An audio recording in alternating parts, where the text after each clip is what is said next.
Kita awali dengan informasi pertama. Saudara Majelis Hakim Pengadilan Negeri Banda Aceh dalam sidang putusan terhadap terdakwa investasi bodong Yelsa Butik menjatuhkan vonis lepas pada Rabu petang.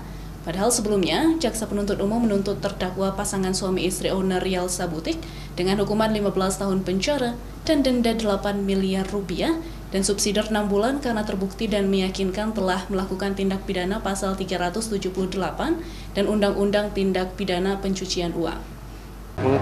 Ratusan reseller Yelsa Butik yang hadir dalam persidangan putusan terdakwa owner Yelsa Butik di Pengadilan Negeri Banda Aceh histeris dan menangis saat mendengar amar putusan majelis hakim yang menjatuhkan vonis lepas terhadap terdakwa dari segala tuntutan jaksa penuntut umum sebelumnya.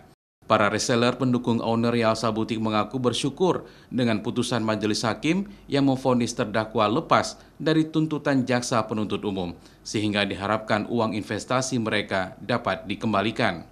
Sebelumnya, jaksa penuntut umum menuntut terdakwa pasangan suami istri pemilik Yelsa Butik tersebut dituntut 15 tahun penjara, denda 8 miliar rupiah dan subsidiar 6 bulan kurungan karena telah terbukti dan meyakinkan terdakwa melakukan tindak pidana pencucian uang dengan modus investasi busana muslim. Tadi putusan terakhir dari kasus Yelsa Butik, kebetulan kami dari tim penasihat hukum terdakwa yang tadi di mana amar putusannya menyatakan bahwa segala perbuatan terdakwa itu bukan merupakan tindak pidana. Jadi terdakwa putusannya adalah bebas. Lepas dari ya. Yus, lepas atau bebas, Yus? Lepas demi hukum. Lepas demi hukum. Namun kan cerita itu berbeda dengan putusan. Sehingga belum bisa kita diskusi nih, apapun. Apakah terhadap barang buktinya, apakah terhadap terdakwanya, karena masih belum inkrah.